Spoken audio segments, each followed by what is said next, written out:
The great hall of Station Nexus hummed with tension as representatives from 47 different alien species gathered for what would become one of the most important meetings in galactic history. The station itself was ancient. It's built thousands of years ago when the first species came together to form the Galactic Council. Its walls had witnessed countless debates, treaties, and decisions that shaped the fate of billions across the stars. Daniel Hayes stood at the human podium, feeling very small and very alone. He was 42 years old, with short brown hair that was starting to gray at the temples and dark eyes that had seen more than most people his age. 6 months ago, he had been a colonel in Earth's Defense Force. Now, he was humanity's voice in a room, full of aliens who seemed to hate everything. His species represented. The chamber was unlike anything found on Earth. It stretched upward for hundreds of feet, with each species occupying their own special area designed for their unique needs. The Vexter, who looked like living crystals, sat in pods filled with mineral-rich mist. The Phenomenals, beings made of gas and energy, floated in containment fields that glowed soft blue. The Rakashi cat-like creatures standing on 2 legs occupied platforms near the middle levels. Everywhere Daniel looked, he saw strange and wonderful forms of life, and right now, all of them were angry at humanity. Supreme Arbiter Velkosh commanded attention from his elevated position at the center of the hall. He was tall and thin, with skin that seemed translucent, showing the flow of some kind of luminous fluid beneath. His species, the Ancients, had been keeping peace in the galaxy for longer than humans had been building cities. When he spoke, his words came through a translator device that made his voice sound cold and precise. Humanity has failed the galaxy, Velkosh declared, and his words echoed through the massive chamber. When the call came for help, when the Xiphon Confederacy begged for assistance against Krell aggression, 3 species answered. 3 species sent their fleets to defend the innocent. But humanity, with all their advanced weapons and their large military, chose to hide. Daniel felt his jaw tighten, but he remained silent.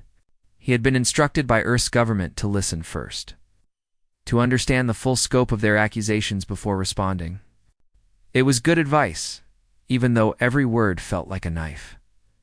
Ambassador Sharvik of the Rakashi rose next, her sleek fur rippling with emotion. My people have fought beside the Xiphon. We have seen their cities burn. We have watched their children flee in terror. And where was humanity? Safe in their corner of space, protected by their borders, caring only for themselves. More voices joined in. The Chitternack, insect-like beings whose speech came out as rapid clicks and chirps, expressed their disappointment through their translators. The Harmonics, creatures who communicated through musical tones, hummed a melody that the translators rendered as disgust and shame. One after another, the species of the Galactic Council stood to condemn Earth's decision. Daniel listened to every word. He watched their gestures, studied their body language as much as his training allowed. These beings were not just angry, they were genuinely confused. They could not understand why humanity would refuse to help when they had the power to make a difference. The Outer Rim conflict had been raging for 2 years now. The Krell Empire, a militaristic society that valued strength above all else, had begun expanding into territory claimed by the Xiphon Confederacy. What started as border disputes had exploded into full war. Colonies had been invaded. Space stations had been destroyed. Millions had died in the fighting. And millions more had been displaced from their homes. 3 months ago, the Xiphon had formally requested military aid from the Galactic Council. It was their right under the mutual defense provisions that all member species had signed. The Rakashi had sent 2 battle groups. The Harmonics had provided support ships and medical vessels. Even the usually peaceful Vexstar had contributed resources and supplies. But when the request reached Earth, human government had voted to decline.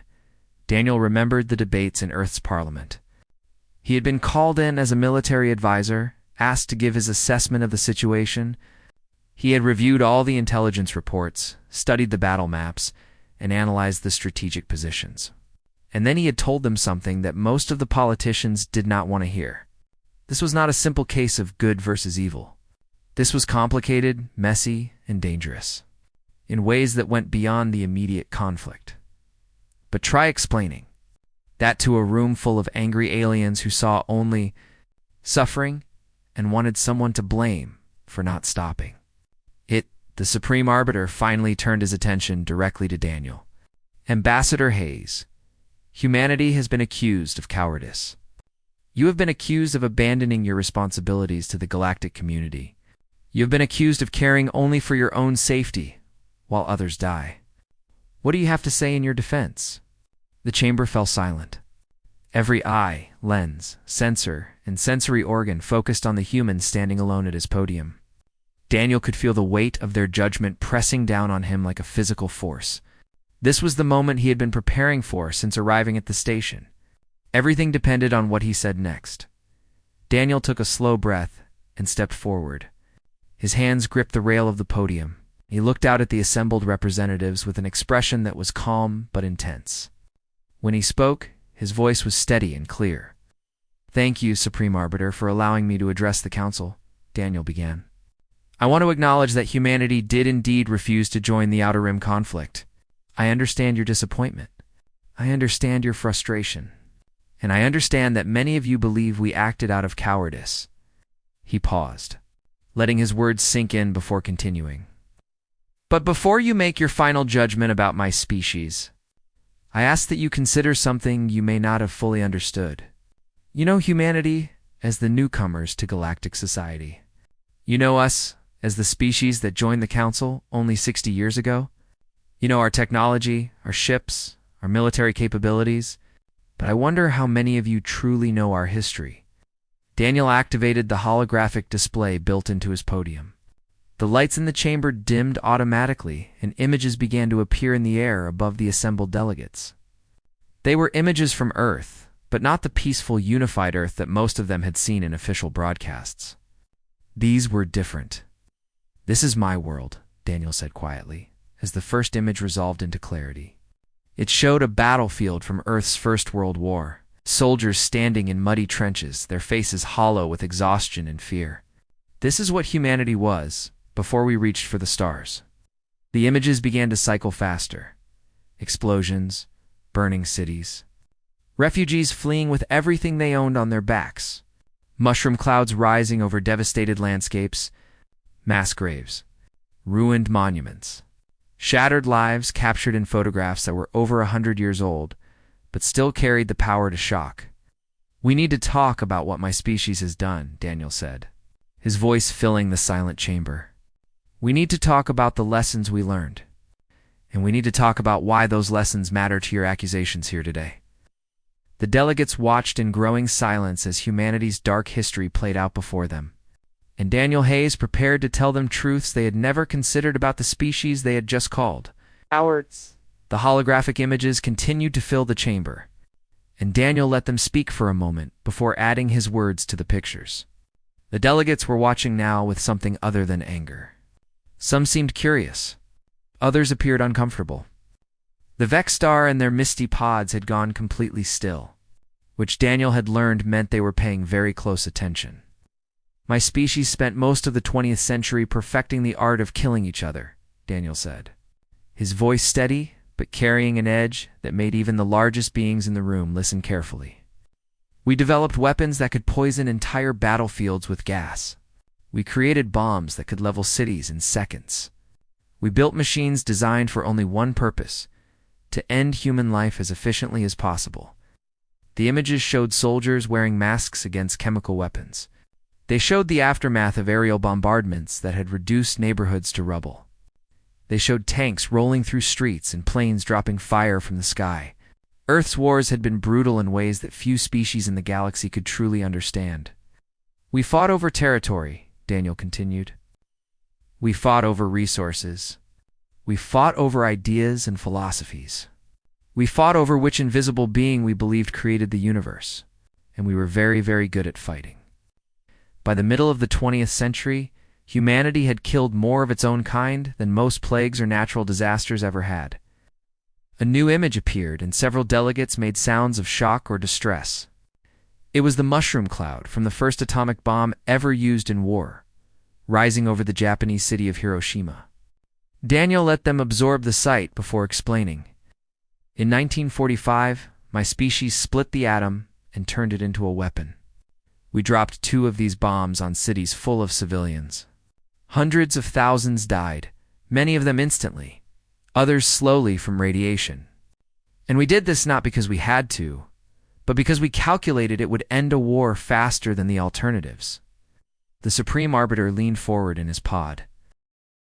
Ambassador Hayes, I fail to see how your species' violent history excuses your current inaction. Many civilizations go through periods of internal conflict before achieving unity. Daniel nodded, acknowledging the point. You are right, Supreme Arbiter. Many species have civil wars or conflicts before joining the galactic community. But I ask you this, how many of those species came within minutes of completely destroying themselves? How many created weapons specifically designed to make their entire planet uninhabitable? The images changed again, showing massive missiles and underground silos, launch facilities spread across multiple continents, submarines carrying enough nuclear weapons to devastate entire regions. The Cold War era of Earth history appeared before them, when 2 human nations had pointed thousands of nuclear weapons at each other and waited to see who would launch first. For 40 years, humanity lived under the threat of total extinction, Daniel explained. We built enough weapons to destroy our world dozens of times over. We created plans for mutual, assured destruction. The idea that if one side attacked, both sides would die. And we came close to using them. Very close. There were moments when the only thing standing between humanity and extinction was the decision of a single person to not push a button. He paused, letting the weight of those words settle over the chamber. But we didn't push that button. Somehow, despite all our anger and fear and hatred, we pulled back from the edge. We looked at what we had built and realized we were standing on the edge of an abyss that would swallow everything we were and everything we could ever be. The images shifted to show Earth in the early 21st century. Climate change, resource wars, nations fighting over water and food as the planet grew hotter. Daniel's voice grew quieter, but everyone could still hear him perfectly. We thought we had learned. We thought the threat of nuclear war had taught us to be careful, but we were wrong. We kept fighting, just in different ways. We poisoned our own atmosphere. We destroyed ecosystems that had existed for millions of years. We let billions suffer because we couldn't agree on how to share the resources we had. The final image of this sequence was one that made even the most alien beings in the room understand. It was a view of Earth from space, but not the blue and green planet that appeared in Council databases. This Earth was half covered in gray clouds, the aftermath of the nuclear exchange that humanity called simply the last war.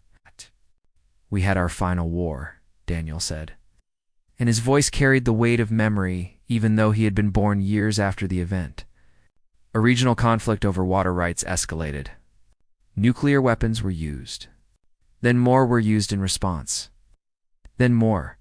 In 1 week, 200 nuclear weapons were detonated across 6 continents. 4 billion people died. 4 billion. More than a third of our entire species gone in 7 days. The silence in the chamber was complete. Even species that did not share human emotions seemed affected by the stark numbers. And my grandmother was 8 years old when the bombs fell, Daniel continued, his voice softer now. She lived in a place called Colorado, in what used to be the United States. Her family made it to a bunker before the blast wave hit their city. They stayed underground for 3 months, breathing recycled air, eating preserved food, listening to the radiation counters click, and wondering if they would ever see the sun again. He looked up at the assembled delegates, and some of them seemed to flinch from the intensity in his eyes. She is still alive. My grandmother, who hid in a hole in the ground while her entire civilization burned, still lives on Earth. She is 93 years old, and she remembers everything. The screams, the fires, the silence that came after, when there was no one left to scream. She remembers what it smells like when a city burns. She remembers the taste of ash in recycled water, and she remembers the promise that humanity made when we finally crawled out of those bunkers. Daniel deactivated the historical images and brought up a new picture. It was a memorial, a massive wall of black stone with words carved in hundreds of languages. The English version was clearly visible to the translation systems. "This stands at the ruins of Geneva, where the old United Nations used to meet," Daniel said. "It says, never again will humanity bring war to the innocent. Never again will we sacrifice others for our ambitions. Never again will we assume violence is the answer." He let those words hang in the air for a long moment before continuing. "That is why humanity hesitated before joining your war, Supreme Arbiter. Not because we are cowards. Not because we don't care about suffering, but because we know in our bones and our blood and our history what it costs when species give in to violence too quickly. We know because we paid that price. We stood in the ashes of 4 billion dead and promised them we would be better." Ambassador Sharvik of the Rakashi stood again, her tail lashing with agitation. "Your history is tragic, Ambassador Hayes, but it does not change the present situation. The Ziffin are suffering now. They need help now. Should they pay for humanity's past mistakes?" Daniel turned to face her directly. "I would never ask the Xiphon to pay for our mistakes. But I also cannot ignore what my species has learned. And what we have learned is this: wars are rarely as simple as they appear. There is always more to the story than innocent victims and evil aggressors. There are always complications that people prefer not to discuss." The Supreme Arbiter's translucent form seemed to shimmer with irritation. "Are you suggesting the Ziffin deserve their fate? That the Krell invasion is somehow justified?" "No," Daniel said firmly. "I am suggesting that before humanity commits its military to any conflict, we ask questions. Hard questions. Uncomfortable questions. Questions like why this war started, who benefits from it continuing, and whether military intervention will actually help or just make things worse." He looked around the chamber, meeting as many eyes and sensors as he could. Every species in this room has a history. Every species has made mistakes. But how many of you have looked into the face of your own extinction and somehow survived? How many of you carry the memories of billions of your own people dying because you were too quick to fight and too slow to think? The chamber remained silent, and Daniel knew he had their attention now. They might not agree with him. They might still think humanity was wrong. But at least they were listening, really listening, to what he had to say.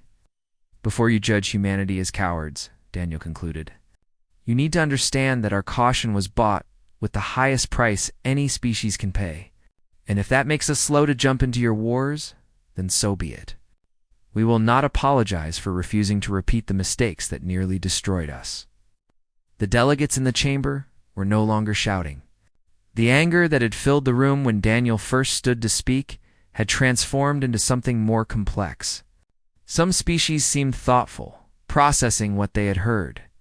Others appeared defensive, as if Daniel's words had struck closer to home than they liked. The Supreme Arbiter sat motionless in his elevated pod, his luminous internal fluids moving in patterns that suggested deep concentration. Daniel knew this was the moment to press forward. He had shown them humanity's scars. Now he needed to help them understand why those scars mattered to the current situation.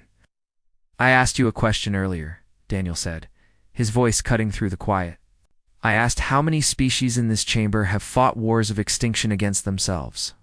I did not hear any answers." He waited, giving them time to respond. No one spoke. "That is because the answer is none," Daniel continued. "Every species here has had conflicts. I have studied your histories, all of them. The Rakashi fought border wars with 3 neighboring species before achieving spaceflight. The Vextar had something you call the Crystal Wars, where different colonies battled for control of mineral-rich asteroids. The Harmonics had what you translated as the Discord, a period where different philosophical groups tried to suppress each other's songs. Several delegates shifted uncomfortably as Daniel listed their historical conflicts. He was not judging them. He was simply stating facts that everyone knew but rarely discussed in formal settings. But none of you turned your full power against yourselves, Daniel said. None of you built weapons designed specifically to destroy your own homeworld. None of you came so close to total self-destruction that only luck and the hesitation of a few individuals saved you. That experience, that unique and terrible experience, changes how a species thinks about war. The Supreme Arbiter finally spoke. Your point is understood, Ambassador Hayes. Humanity has suffered greatly from its own violence. But surely you can see the difference between internal conflicts and external aggression.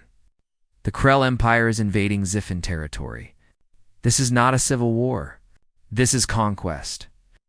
Daniel nodded. You are right that it is not a civil war, but I wonder if it is truly as simple as conquest. Tell me, Supreme Arbiter, have you personally reviewed the complete diplomatic records of this conflict? Not the summaries. Not the briefings. The actual communications between the Krell and Ziffin over the past 10 years. The Arbiter's silence was telling. I have, Daniel said. My government assigned a team to review every available document before we made our decision. And what we found was not a simple story of evil aggressors and innocent victims. What we found was complex, messy, and very familiar to anyone who has studied Earth's history. He activated his display again, but this time instead of images, text appeared. Treaties, agreements, communications logs, all translated into the common galactic language. 15 years ago, the Krell and Ziffin signed the Outer Rim Accord, Daniel explained. It established borders and resource sharing in the disputed territories. Both sides agreed to it. Both sides ratified it through their governments. But then both sides began to violate it in small ways. The text scrolled, highlighting specific incidents. The Ziffin established mining operations in areas designated as neutral zones. The Krell began military exercises closer to Ziffin's space than the treaty allowed. Both sides filed complaints. Both sides ignored the other's complaints. The violations grew larger. The tensions increased. And neither side was willing to compromise because they both believed they were right. Ambassador Sharvik stood again, her fur bristling. Are you seriously suggesting that the Ziffin brought this war upon themselves? That is obscene. I have seen the refugee camps. I have spoken with survivors of Krell attacks. The suffering is real. Suffering is absolutely real, Daniel agreed, and his voice carried genuine sympathy. I do not doubt that for a second. War causes immense suffering, and the people caught in the middle of this conflict are true victims. But Ambassador Sharvik, I must ask you something directly. Do you remember the Ziffin expansion? The Rakashi ambassador went very still. Her tail stopped moving. When she spoke, her voice was cautious. That was 300 years ago. 312 years ago, to be exact, Daniel said. The Ziffin, flush with new propulsion technology, began expanding rapidly into nearby systems. One of those systems contained a Rakashi colony world. Rakash Prime, I believe it was called. The Ziffin blockaded it and demanded tribute in exchange for allowing trade ships through. Sharvik's ears flattened against her head. My people paid the tribute to avoid conflict. That incident was resolved peacefully, it was Daniel agreed. Because your people chose to give in rather than fight. But it was still aggression, was it not? The Ziffin used their military advantage to extract resources from a weaker species. They were not victims then. They were the aggressors. The chamber erupted in murmurs and discussions. Daniel had touched on something that made everyone uncomfortable. He was not criticizing the Rakashi for giving in or defending the Ziffin's past actions. He was simply pointing out that the clear lines between good and evil that everyone wanted to believe in were not nearly as clear as they seemed. This is the problem, Daniel said, raising his voice to be heard over the noise. Every species here wants to believe that wars have heroes and villains. You want to believe that one side is completely right and the other is completely wrong. But that is almost never true. It certainly was not true for most of Earth's wars, and from what I can see, it is not true for this one either. He brought up more documents. In the past 2 years, both the Krell and Ziffin have been offered ceasefires. Multiple times. The Harmonics proposed one 8 months ago. The Vexstar proposed another 5 months ago. Both times, both sides rejected the offers. Do you know why? No one answered, though Daniel suspected many of them did know. Because both sides think they can still win, Daniel said. The Krell believe they can force the Xiphon to surrender and gain control of the disputed territories. The Xiphon believe that with enough support from the Council, they can push the Krell back and reclaim everything they have lost. Neither side wants peace. They want victory. Supreme Arbiter's voice was sharp. So humanity's solution is to let them fight until they exhaust themselves. To stand aside while millions die? No, Daniel said firmly. Humanity's solution is to refuse to take sides in a conflict where both sides are wrong. Our solution is to refuse to legitimize a war that serves no purpose except pride and territory. Our solution is to ask hard questions that apparently no one else wants to ask. He looked directly at different sections of the chamber as he continued. Why has this war lasted 2 years when both sides have been offered reasonable peace terms? Why are both sides so confident they can win when the military situation has been stalemated for months? And most importantly, why does the Galactic Council want humanity to tip the scales? Daniel's voice grew harder. You did not ask us to help end the war. You did not ask us to mediate or negotiate or find a peaceful solution. You asked us to take the Xiphon's side. You asked us to add our military weight to one side of a conflict between two species who are both being stubborn and foolish. And when we said no, you called us cowards. The chamber was silent again. Daniel could see that his words were landing now, really landing. Some delegates looked angry. Others looked thoughtful. A few, he noticed, looked guilty. Let me ask all of you something, Daniel said, his voice quieter but no less intense. If humanity had said yes, if we had sent our fleet to the Outer Rim, what would have happened? The Krell would have been pushed back. The Xiphon would have reclaimed their territory. And then what? Would the Krell have accepted defeat and made peace? Or would they have sought new allies, built more weapons, and prepared for the next war? He let the question hang in the air. Adding more military force to a conflict does not solve the underlying problems. It just determines which side wins. And if the problems are not solved, the war simply pauses until one side or the other is ready to start again. Earth knows this because we lived through it. We fought wars, won them, and then watched as the same conflicts reignited years or decades later because we never addressed the real causes. Daniel took a breath before delivering his final point. Humanity was not asked to help end the Outer Rim War. We were asked to help one side win it. And we refuse to do that because we have learned that winning wars is easy. Building lasting peace is hard. And if this council is more interested in victory than peace, then you need to ask yourselves what you really stand for. The Supreme Arbiter stared at Daniel for a long moment. When he finally spoke, his voice had lost some of its certainty. You make valid points, Ambassador Hayes, but you have not offered an alternative. If military intervention is wrong and standing aside allows the suffering to continue, what would humanity have us do? Daniel smiled, but it was not a happy expression. I am glad you asked, Supreme Arbiter, because humanity does have an alternative to propose. But first, there is something else you need to know about this war. Something that I think will change how you see this entire situation. Daniel Hayes stood quietly for a moment, studying the faces and forms of the assembled delegates. He had learned to read alien body language over the past 6 months. And what he saw now was a mixture of curiosity and apprehension. They sensed he was about to reveal something important, something that would change the nature of this debate. I told you that humanity reviewed the diplomatic records of this conflict, Daniel said. But that was not all we reviewed. For the past 8 months, Earth has been conducting a separate investigation into the Outer Rim War.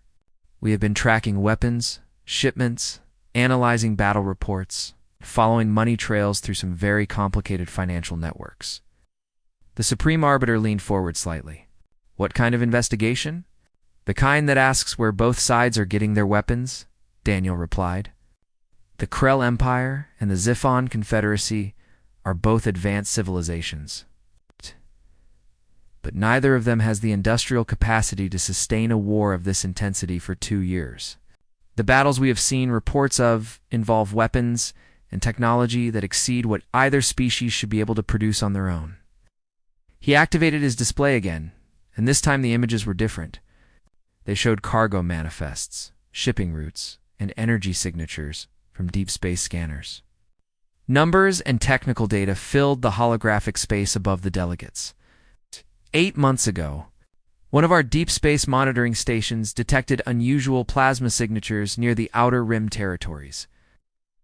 The signatures matched advanced weapons that are not manufactured by either the Krell or Ziffin. Our intelligence services began tracking these signatures, and they found something interesting. The data began to organize itself into patterns, showing shipping routes that connected various points in space.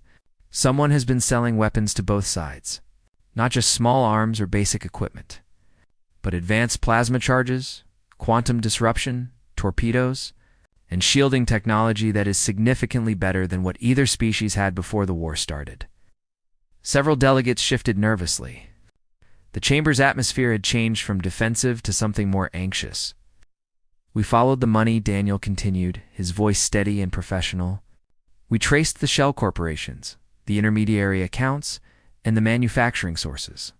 It took months of work, but our intelligence teams are very good at this kind of investigation. Earth spent a long time learning how to track weapons dealers and war profiteers. We had plenty of practice during our own wars. The holographic display shifted to show a network diagram, lines connecting different points labeled with species names and corporate identities. Daniel let the image speak for itself for several seconds before adding his commentary. The weapons being sold to the Krell are coming from manufacturing facilities in VE X-Star space. The components for Ziffin fighter craft are being produced in Rakashi industrial complexes. The advanced shielding technology that both sides are using comes from harmonic research stations that are supposed to be dedicated to peaceful scientific work. Ow. The chamber exploded. Delegates from the accused species stood and began shouting denials. Others demanded to see proof. The Supreme Arbiter had to activate the harmonic suppression field just to restore enough order for people to hear each other speak. These are serious accusations. Ambassador Hayes, the Arbiter said, his voice tight with barely controlled anger. I hope you have evidence to support them. I do, Daniel said calmly. He began displaying documents, hundreds of them. Scrolling through the holographic space faster than most beings could read, but slow enough for the translation systems to capture everything. We have shipping manifests showing Vexstar cargo vessels making unauthorized stops in neutral space. We have financial records showing payments from Krell-aligned corporations to Rakashi industrial firms. We have communications intercepts where harmonic scientists discuss their shield research being adapted for military applications. Evidence continued to mount. Purchase orders. Payment transfers. Even video footage from remote monitoring stations showing cargo transfers between ships that were supposed to have no connection to the war. Daniel had brought everything, and he laid it out methodically, piece by piece, building a case that was impossible to deny. But it gets worse, Daniel said, and his voice carried an edge now that made even the largest beings in the room pay attention. Because we did not just find evidence of weapons sales, we found evidence that certain parties have been actively working to prolong this war. New documents appeared. Diplomatic communications that had been leaked at critical moments, poisoning peace negotiations before they could succeed. Intelligence reports shared with both sides, at times calculated to increase paranoia and mistrust. Even suggestions whispered through back channels that victory was possible if only one side or the other would commit just a bit more. Someone has been playing both sides, Daniel said. Someone has been making sure that every time peace seemed possible, something happened to restart the fighting. And that someone has been making enormous profits from selling weapons to both the Krell and the Ziffin. Ambassador Sharvik had gone completely still, her fur flat against her body in a posture that Daniel had learned indicated shame or distress. Other delegates were frantically accessing their own data systems, checking Daniel's evidence against their own records. The Supreme Arbiter sat in his pod with his internal fluids moving in rapid, agitated patterns. This is why humanity refused to join your war, Daniel said, and his voice had gone cold. Not because we are cowards. Not because we do not care about the suffering of the Ziffin or any other species, but because we recognized exactly what this was. We have seen this pattern before in our own history. War profiteering, manipulation, species willing to let others die if it means filling their own treasuries. He looked around the chamber, meeting the eyes and sensors of delegates who had been so quick to condemn Earth just an hour ago. You asked humanity to take sides in a conflict that you yourselves were helping to perpetuate. You asked us to add our military weight to a war that serves no purpose except to enrich weapons, manufacturers, and corporations. You asked us to legitimize bloodshed that could have been stopped months ago if the people profiting from it had not been sabotaging every peace effort. Daniel's voice rose slightly. Not in anger, but in something fiercer. And when we said no, when we refused to be part of your profitable little war, you called us cowards. You condemned us for not caring about the innocent. You questioned our commitment to the galactic community, all while you were selling the bombs that were killing those innocents. The silence in the chamber was absolute. Some delegates had disconnected entirely, their holographic forms disappearing as they fled the session. Others sat frozen, unable or unwilling to respond to the accusations Daniel had laid out. Ambassador Sharvik finally spoke, her voice barely above a whisper. I did not know. I swear by the stars, I did not know about the weapons. Daniel's expression softened slightly. I believe you, Ambassador. I do not think most of you knew the full extent of what was happening. But your governments knew. Your military contractors knew, and they sent you here to shame humanity into joining a war that was making them rich. The Supreme Arbiter had regained some of his composure, though his voice was strained. What proof do you have that governments were involved? These could be rogue corporations acting without official sanction. That is possible, Daniel acknowledged. And I truly hope that is the case.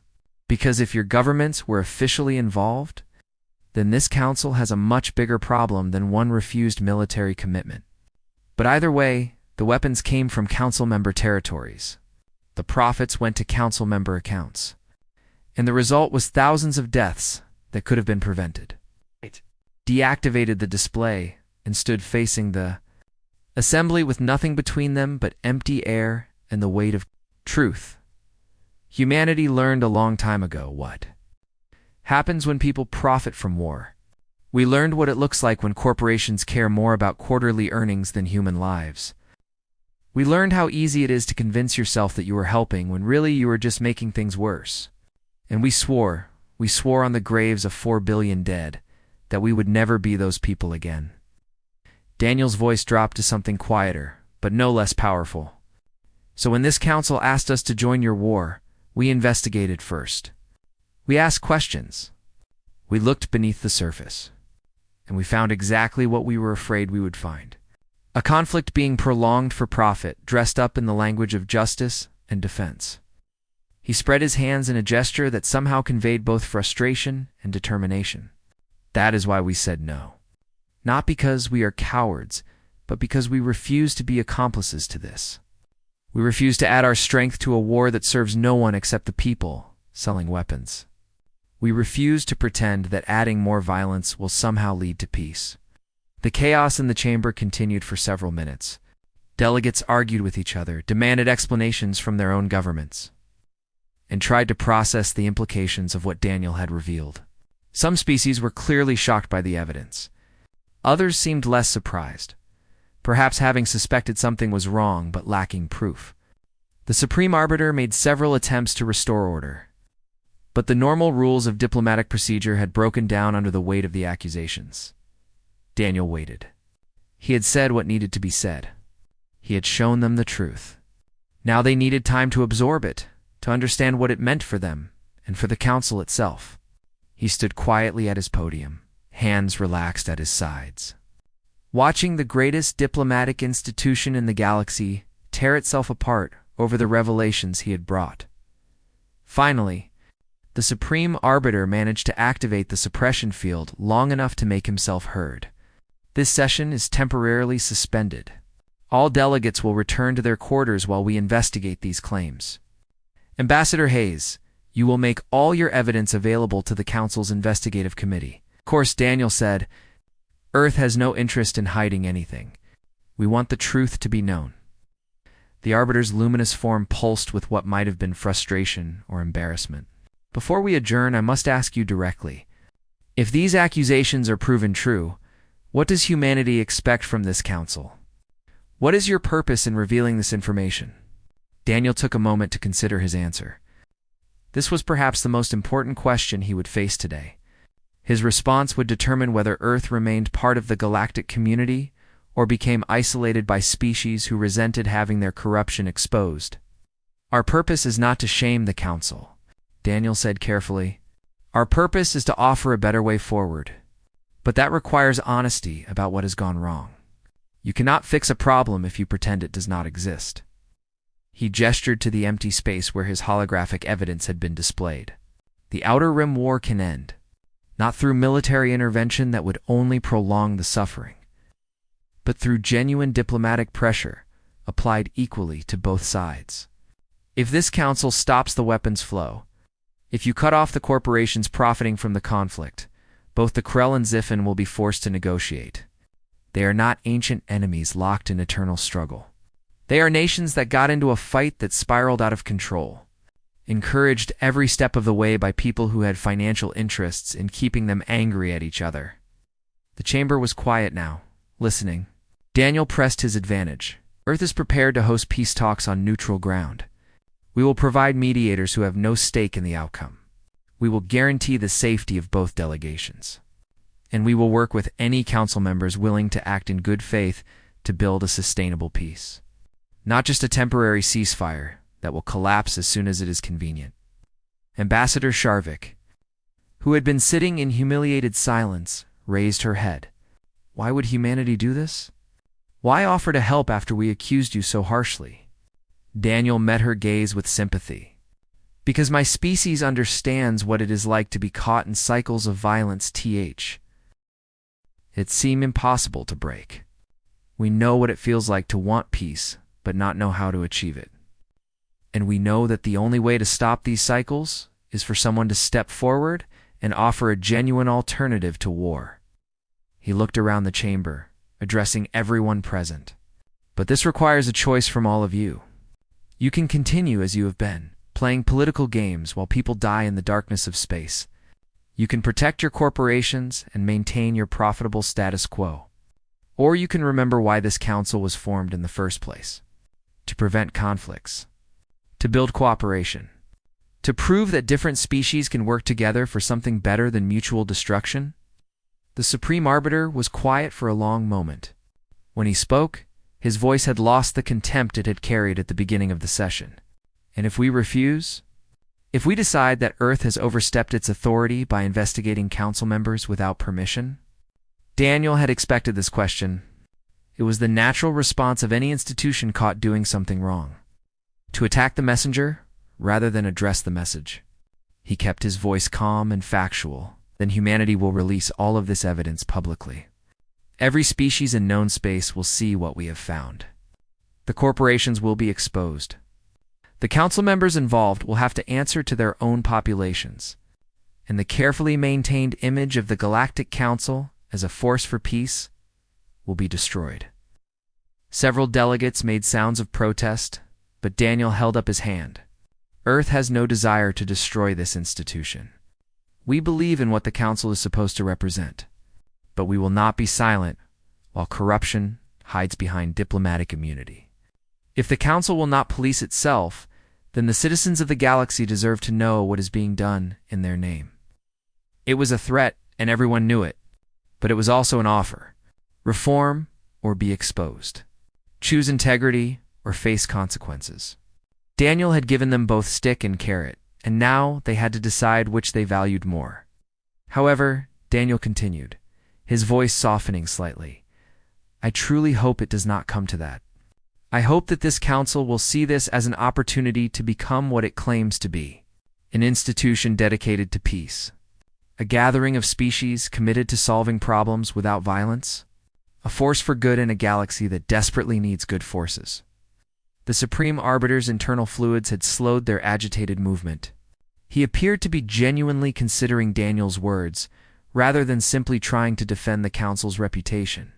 When he spoke, there was a note of something that might have been respect in his translated voice. "You've given us much to consider. Ambassador Hayes, this session is officially suspended for 3 days while we investigate your evidence and determine our response. The Council will reconvene to discuss our findings and decide on a path forward." Daniel nodded. "Thank you, Supreme Arbiter. Earth stands ready to assist in any way that serves the cause of peace. As the delegates began to disconnect and leave the chamber, Ambassador Sharvik approached Daniel's podium. Her movements were slow and her posture showed shame, but she met his eyes directly. "I apologize," she said simply. "I called your species cowards. I was wrong." Daniel offered a slight smile. "You were working with incomplete information. We all were. That is why investigation and questions are so important. Assumptions can be deadly." "Will your people truly help mediate peace?" Sharvik asked. "Even after how we treated you?" "Yes," Daniel said without hesitation.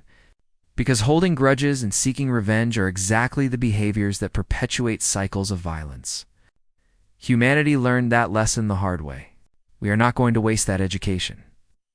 The Rakashi ambassador bowed her head in a gesture of respect and departed. Daniel stood alone in the emptying chamber, feeling the weight of what he had done settling onto his shoulders. He had potentially made enemies of some of the most powerful beings in the galaxy.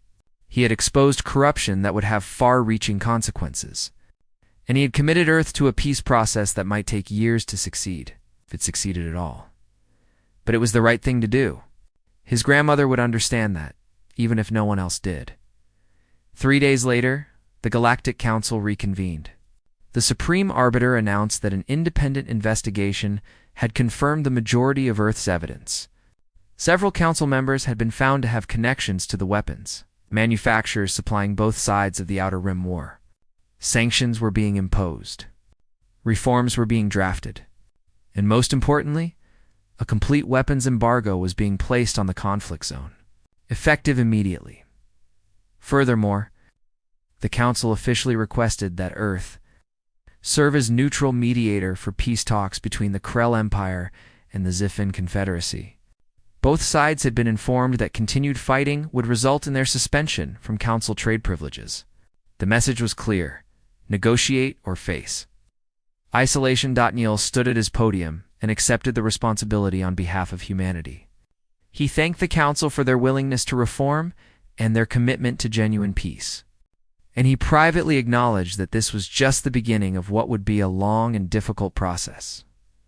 6 weeks later, representatives from both the Krell and Zifin arrived at Earth's Orbital Peace Conference facility.